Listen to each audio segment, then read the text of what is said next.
नमस्कार दोस्तों, मैं विमलेश और मेरी कहानी। एक बार एक ब्राह्मण का लड़का एक गुरुकुल से वेद शास्त्र का ज्ञान लेकर के घर पहुंचा।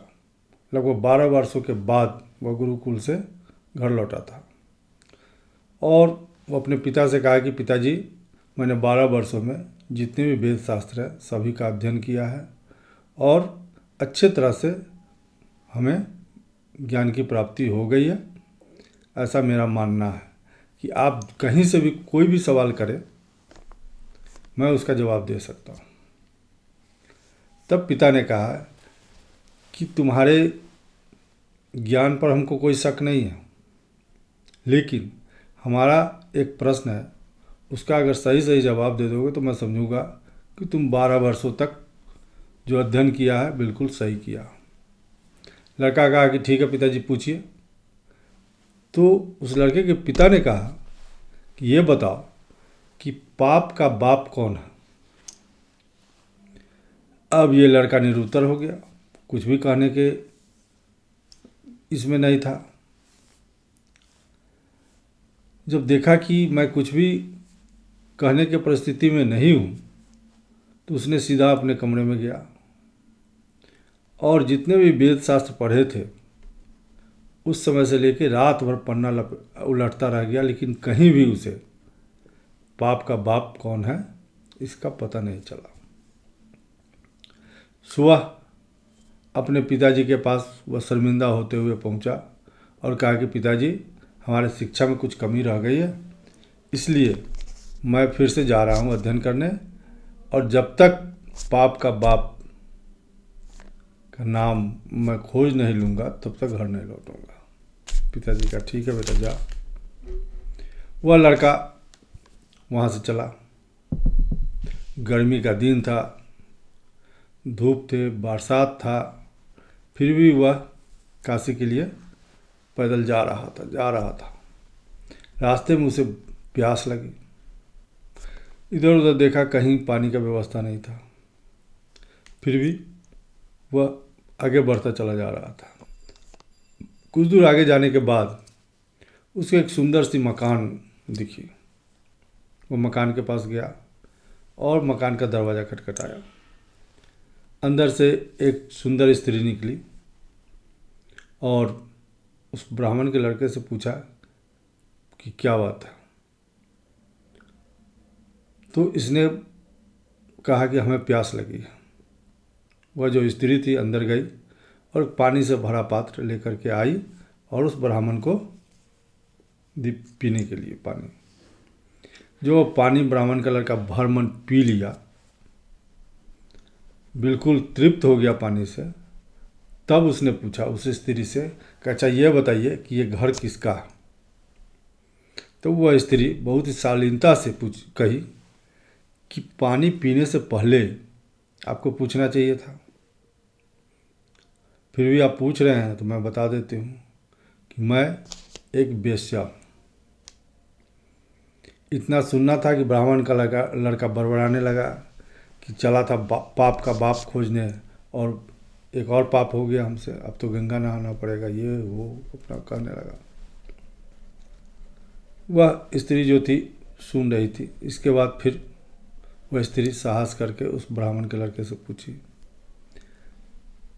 बोली कि सुनिए, ऐसे देखने से आप लग रहे हैं कि भूखे हैं और थके हुए भी हैं। हमारे यहाँ आप भोजन कर ले तो मैं अपने को खुशनसीब समझूंगी कि एक ब्राह्मण को भोजन कराया। तो ब्राह्मण का लड़का कहता है कि अच्छा, पहले तो मैं पानी पी लिया, अब मैं किसी वेश्या के घर के खाना खाऊंगा? नहीं नहीं, ऐसा मैं पाप कभी नहीं कर सकता। तो वेश्या ने कही कि अच्छा,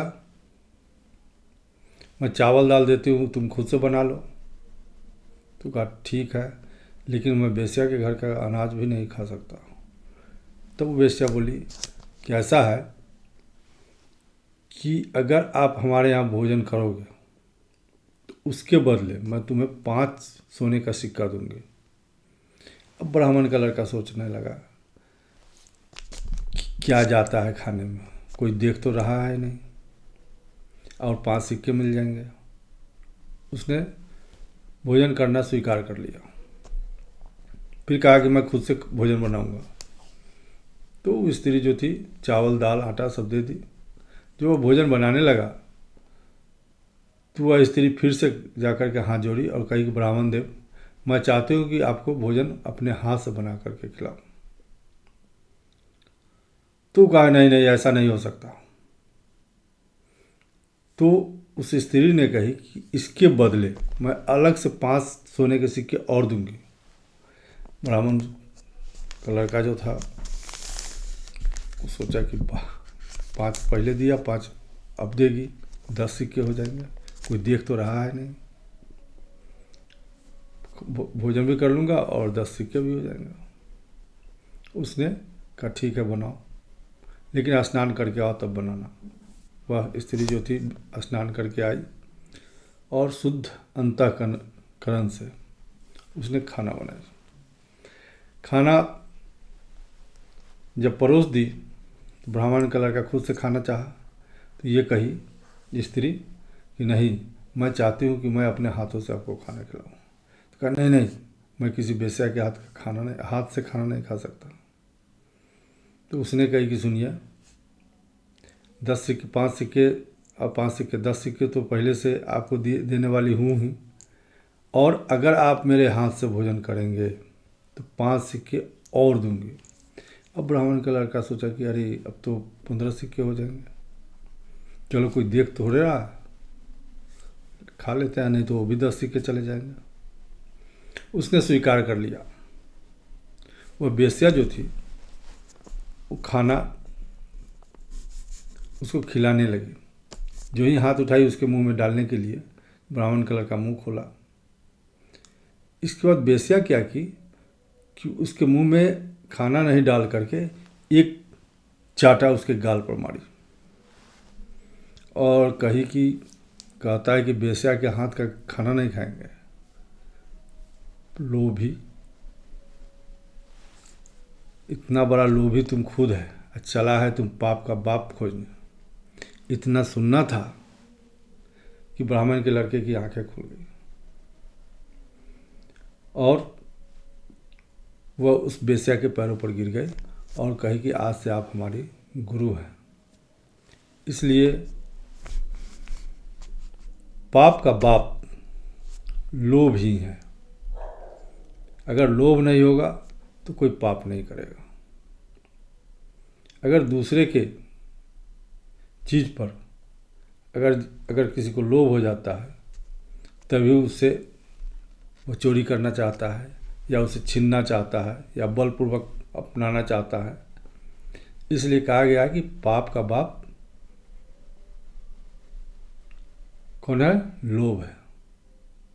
कहानी छोटी सी थी, अगर अच्छी लगी हो तो लाइक और सब्सक्राइब कीजिएगा। कहते हैं ना, करो कुछ ऐसा कि दुनिया करना चाहे तुम्हारे जैसा। नमस्कार।